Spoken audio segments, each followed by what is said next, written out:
welcome. This is the second in our interview with an expert series on the Christian Business Project at thechristianbusinessproject.com. I should have that on the screen by the time you see this, and I would encourage you to go look at other interviews we've done. This is the second in the series, but we have one with a CPA. We've got upcoming scheduled with bankers and attorneys and the sort. But today, I've got my good friend and co-host of the Christian Business Project podcast, Mitch Rivers, who today is sitting in the interviewee seat. How do you feel about it? Feels kind of weird. Yeah. Just so people know, give a little bit of background on who you are and what you do. I know you've got some disclosures you've got to provide as well. Yeah, let me do the disclosures first. So nothing I say should or could be construed as an offer of products or services or as financial advice. So I'm Mitch Rivers. I live right here in the great city of Marble Falls and have since 2006, 2007, married a woman. She pulled me up from South Texas to here. It's much, much prettier here. And I got the pretty girl too. I'm a financial planner and I work directly with individuals. So I'm client facing and have been with the firm that I'm currently with since 2007. And I became a CFP in 2011. Excellent. Kind of as we get into this, one of the discussions you and I have on the podcast, and it's actually a live radio show out here in Central Texas as well, if you're watching this from someplace else, is, and we're actually going through this a little bit with the Christian Business Project Bible Study. Quick plug, go to the christianbusinessproject.com/Bible study. You can participate in a 12-week Bible study. We kicked off this week. You can do it live with us via Zoom, or you can consume it after the fact. We would encourage you to sign up via email. Mitch is helping me with that, so quick plug for that. But one of the things we talk about a lot, and since this is your chosen vocation, is money good from a biblical perspective, Mitch? So my answer would be money is kind of amoral, or it's not necessarily good or bad, but it can be certainly used in both directions. You know, our aim is certainly to use money to the glory of God, to use it wisely, and we know the Bible says that the love of money is the root of all kinds of evil. So it's really, there's a philosopher, an apologetic, you know what the word I'm looking for. Yeah, apologetics. Apologizer for the Christian faith, Ravi Zacharias, who recently passed away. And he put it this way: money is congealed life. And that sounds really high and lofty, but I like that description of money a lot, because all sorts of things can be done and accomplished for good or bad with money. And when you look at it that way, it's a reflection on you, on your values, your principles, and who you are, what you do with that money. So that's what I would say. Money is not inherently good or bad. The love of money can lead to all sorts of things you don't want to get into. No, for sure. And it's kind of the tool that we have available to us to consume, earn, purchase, sell. It's a tool, and you said it's congealed, and that's a really good definition.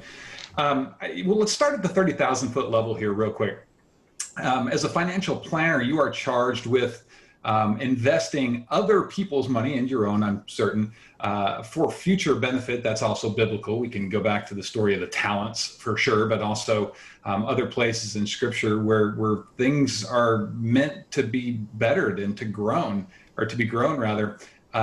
Speaking personally as a financial advisor, financial planner, do you feel the burden of that when you're dealing with other people's money and future earnings, potentially retirement, and the sorts of things that go along with what you do for a living?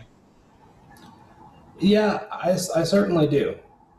And you could just imagine being entrusted with anyone's money and being put in a position of giving advice, giving recommendations that they're going to rely on. This, like I said, this money is congealed life. So these savings, these fortunes that people have amassed and saved and sacrificed for, are here in many ways riding on your advice and how well thought out that is. And so there is a burden that comes with that. Just imagine watching a client of yours lose $1 million. Just the effect that may have on you and them uh, because of a market downturn, an economic downturn.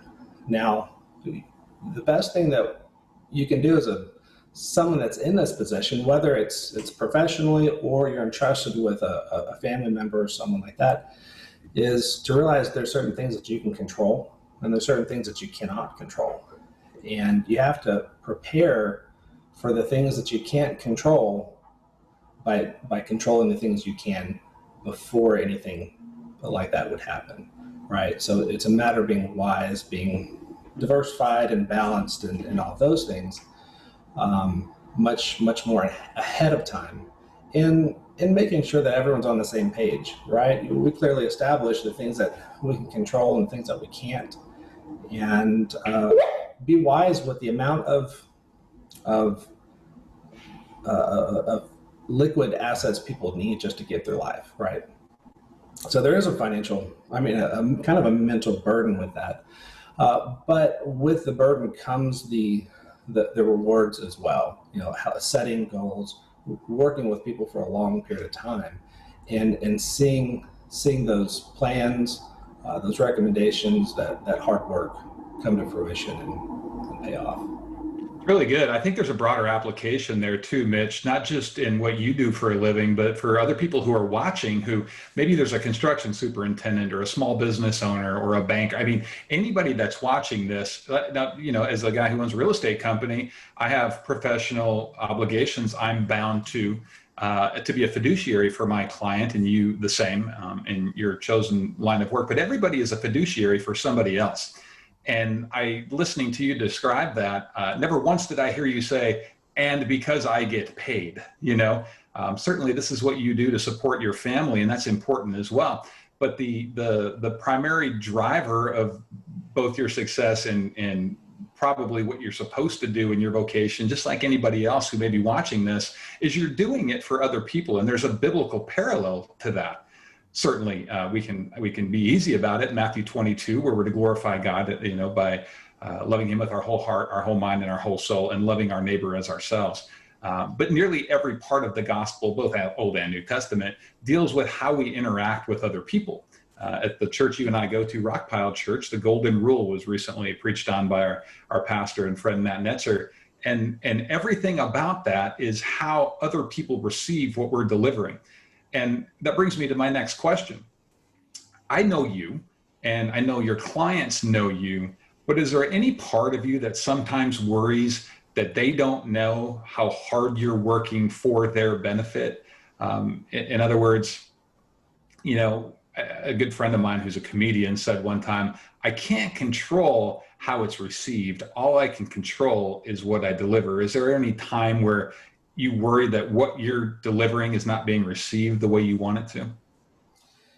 Yes, because with any complex area of life, there's some things that seem to make the most common sense that end up being the last thing that you want to do, right? If something that you own has gone down dramatically in value, your initial reaction may very well be, well, let me get out of it so I quit losing value. And so the counterintuitive advice is often to do nothing. So, trying to clearly articulate the value that you bring to someone at times when the best advice is to do nothing. You have to learn how to communicate that well and to kind of stay on the same side of the desk, so to say, with other people and walk through those types of situations together and communicate your advice well. So that's very important. And the other thing is, as with any profession, when I go to the auto shop, I know something's wrong. I have no earthly idea what's wrong, nor if they tried to explain it to me, am I likely to understand it anyway, right? I'm trusting you to make this thing that's broken work.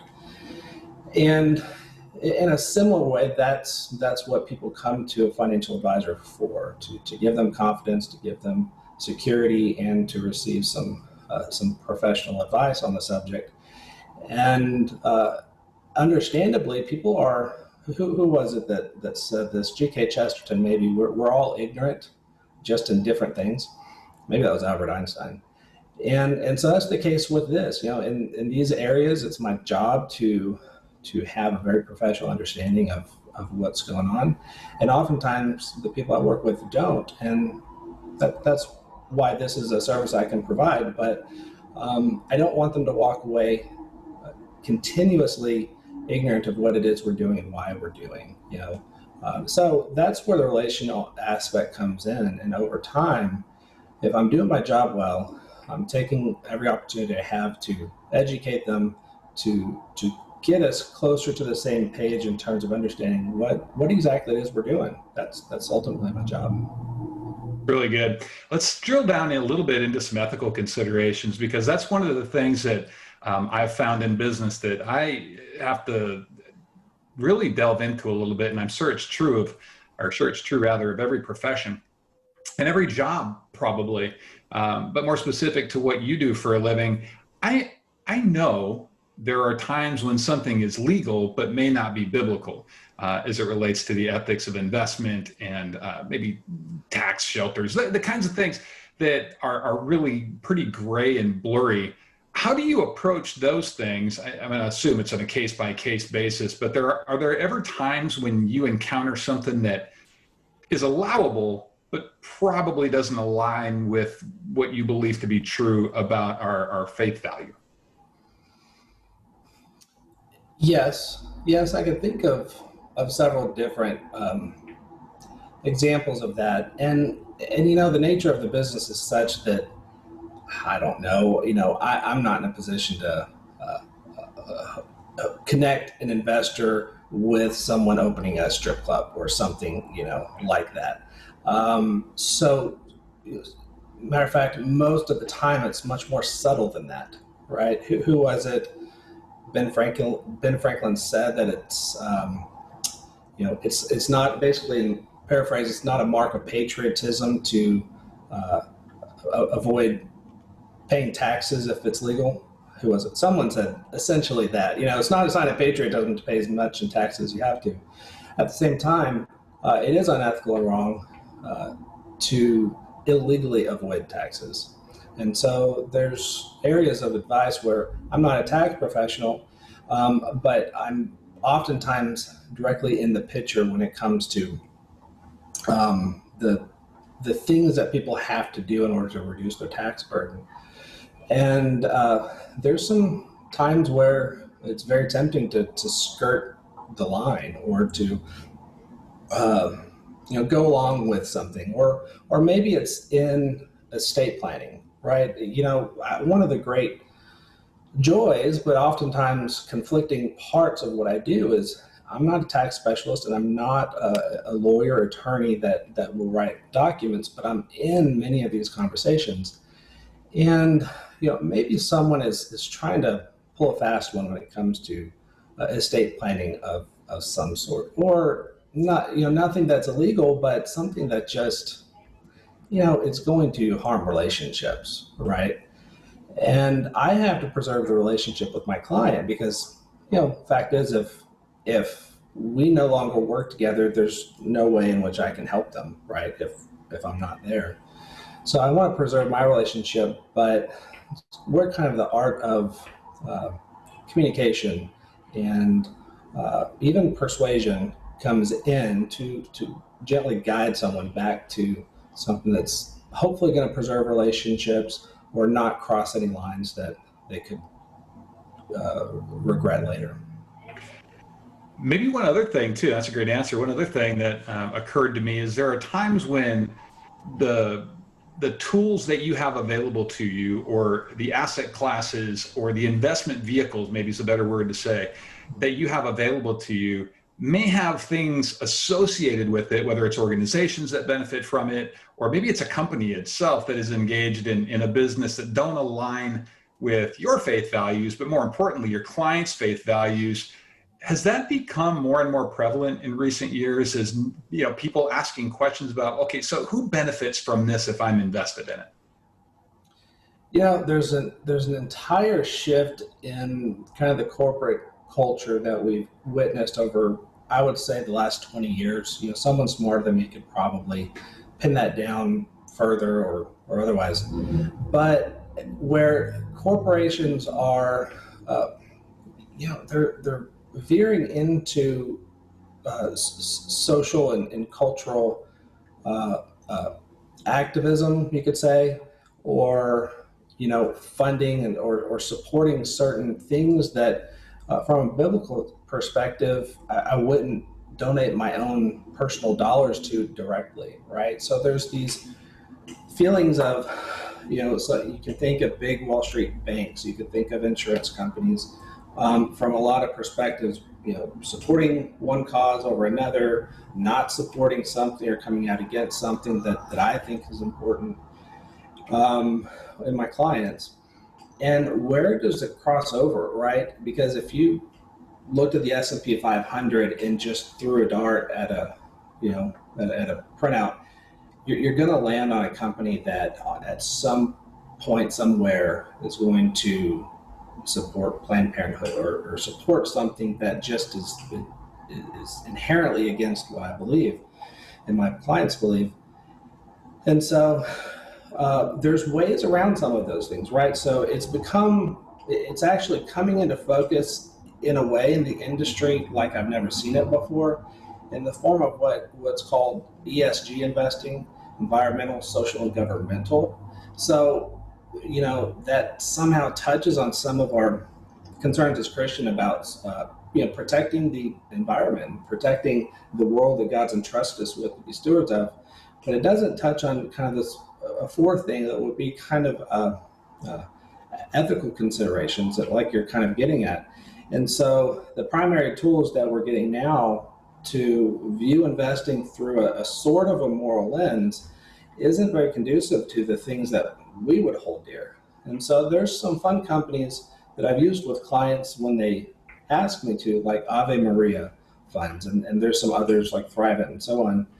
And they're intentionally avoiding, to the best extent possible, some of these conflicts ethically and morally from the Christian outlook. But at the end of the day, a lot of those things are it's a relative decision, right? Because virtually every company has something somewhere, either in what they do, the actual product or service that they offer, or causes that they choose to very publicly support.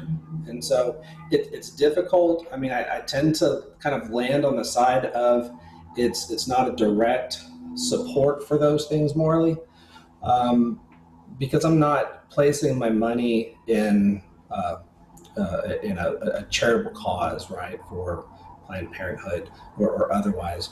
I'm placing my money towards, I don't know, Procter & Gamble, who makes toilet paper, right? Yeah. But I'm certainly going to be gentle about someone who sees that differently, or it's more in focus for them. That's where I was going to ask, and I think you're kind of touching on that a little bit, is I'm certain you have clients who probably don't see the world the same way you do, but you still have a fiduciary responsibility to their best interests.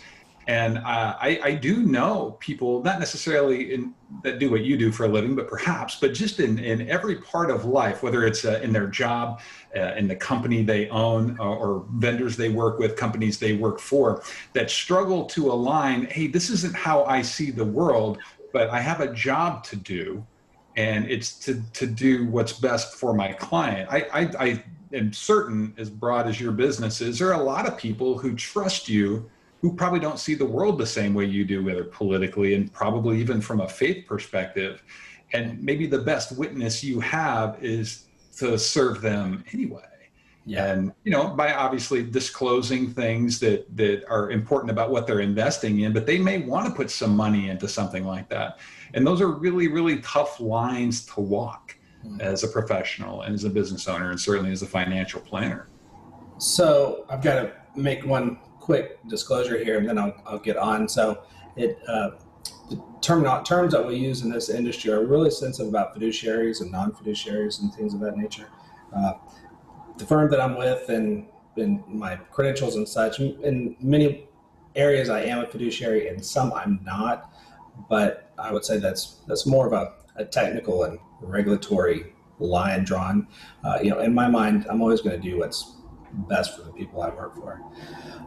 But yeah, you're right. And at a certain level, I mean, I want to be someone that people of all different walks of life can trust and can work with, and that I could serve. Hopefully, no matter what their political leanings are or ethical leanings are. But there is a certain point, and I'm very fortunate and blessed to be at a point in my business where it's not as difficult of a decision. But 12, 13 plus years in the business now, I'm very deliberate about who I take on as a client. I've developed a routine, a process for working with people as best as I can, and I try to get better every day. But with that said, sometimes people just aren't a good fit. We're not a good fit for each other, and that's going to be one of those instances where I just can't be who and what you want me to be, right? Uh, based on where your head is, based on what your goals are, and kind of um, what parameters you're comfortable staying within. So in cases like that, I'd probably refer them elsewhere as nicely and kindly as I possibly can. And, I want them to have a good home too, get good quality advice. But, there's some circumstances where I just might not be the person to do that for them.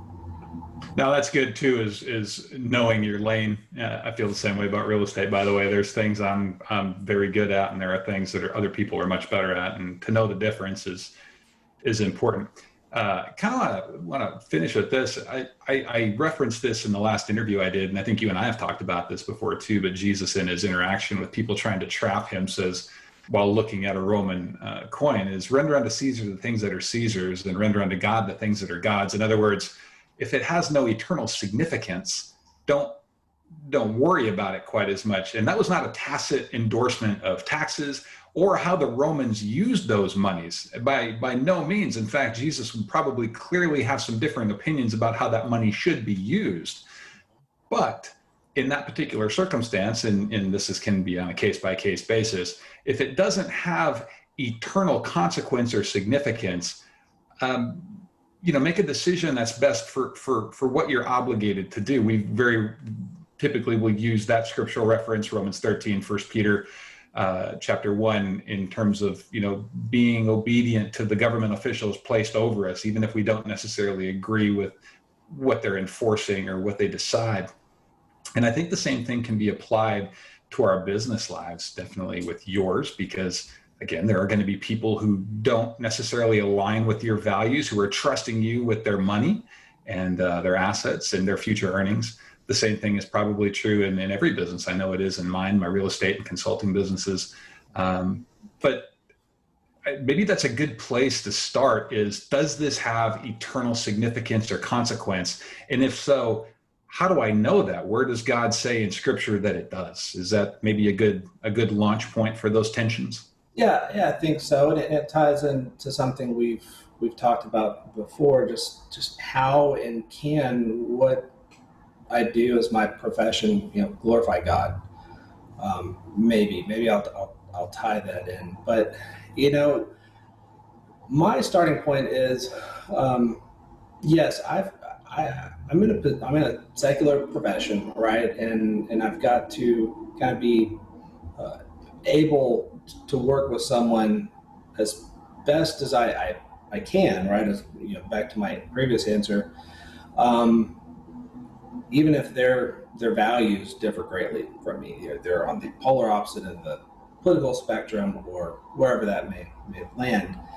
But, from a very kind of a starting point, um, Christian perspective, we're all made in the image of God, and I'm to see that image of God in others, that imago Dei, and so I want to serve them kind of as well as I can, kind of do all things as to the glory of God, regardless of that.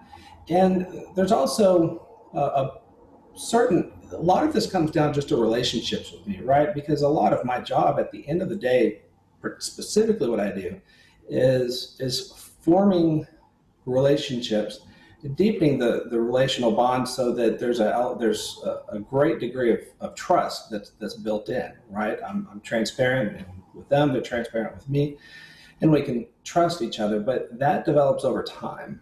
And so if I am kind of honoring my Christian duty to serve God by serving them, then there's some trust that's kind of built in there over time. And a lot of times those relationships will, I wouldn't say completely go and bleed into my social life. I mean, practically a lot of those kind of lines are pretty firm in place, but because your money is an extremely personal part of your life, I have an opportunity to chime in to other aspects of life, and they're going to get an idea of who I am and where my priorities are, and so I'm able to speak into some non-financial aspects of their life, and I see this a lot, for instance, with parents and their children, or their family, and I've seen situations where even like husband and wives are just, it's a very dysfunctional relationship, and I'm here to do my job for them. But as a result of how I've kind of interacted with them, emphasized someone who's not speaking up or something like that, I've seen their behavior towards each other change, right? Or I've seen their behavior towards their children or their family change. And a lot of times these are relationships have been broken for decades. And so, how what I do can glorify God honestly surprises me sometimes as to where that really comes up, other than just helping people to be financially secure.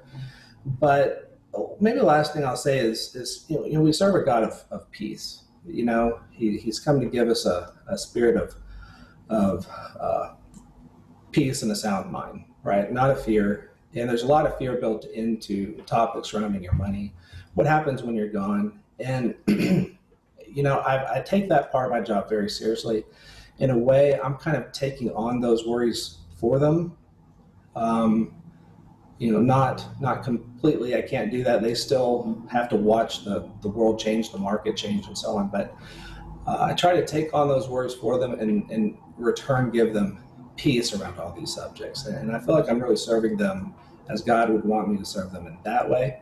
And I'm always looking for other areas and other things I can bring peace to. It's really good. Well, I would encourage people who've watched this to maybe a couple of the key takeaways is let's continue to become more biblically literate as people who have business responsibilities. Obviously, that's life advice too, but even in business, God can be glorified, as Mitch just described. We were created, to steal from the Bible study yesterday, week 1, we were created in his image, and he said the creation was very good, according to Genesis chapter 1:27 and 1:31. And then, as Paul said in Ephesians 5, we are to be imitators of God. And before you think that's too big a task, remember what we just said. He created us in his image. The more we know about who he is, his character, and what he's asked of us, the better we can be as stewards of his creation in the business world, just like every other part of our lives. It is not excluded because it deals with money or because it deals with investment or because it deals with work. Those things are very much a part of God's creation. In fact, as Mitch and I often reference on our podcast, we were working before we sinned. We were created to do work, and we can 100% glorify him through our work. And so let's continue to understand better what he said in Scripture. Let's continue to pray to be guided that way. And then, as Mitch laid out in some of the ethical considerations, let's just do what's best for the person across from us and understand if there's eternal consequence and significance, we're going to know the difference. Mitch Rivers, thanks, man, for doing this. I look forward to us recording our next podcast. If you're listening to this on the feed of the Christian Business Podcast, because the audio of this will be on that feed, leave us a review, rate us if you would. If you're watching this on YouTube, or if you want to, you can go to thechristianbusinessproject.com/YouTube. It will take us, or take you rather, to our YouTube page. You can watch this interview. You can watch the first one we did in this series, interview with an expert with Charity Tabor, a certified public accountant. We also have our Bible study playlist there. Week 1 just took place this week as we're talking. It's September 23rd, 2020. We were going to be doing that every Monday from 12 to 12:30 Central. Is it Standard Time still, or Daylight Savings Time? I have no idea. I think it's standard. Yeah, it's 12 o'clock. But you can watch it after the fact. We'd love for you to subscribe to receive some actionable things that we're doing during the week with what we're discussing and what we're learning. And man, I can't tell you how much I appreciate and enjoy your friendship as well. This is, Mitch may be one of the world's most interesting men. You know, he's like part of a DK Chesterton club. And he's a power lifter. That's and right. Enjoys good craft beer. All those things are true. Hey, wasn't it recently your wife's birthday? Yesterday. Yeah, my wife's was last week. So happy birthday to yours. And you did good. I like your wife. She's a good lady. So. She's a great man. Well, thanks for being on.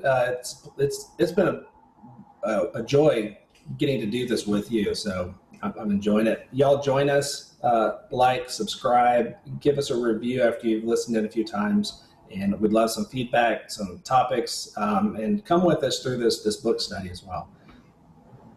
Thanks, man. All right. Take care. See you, buddy.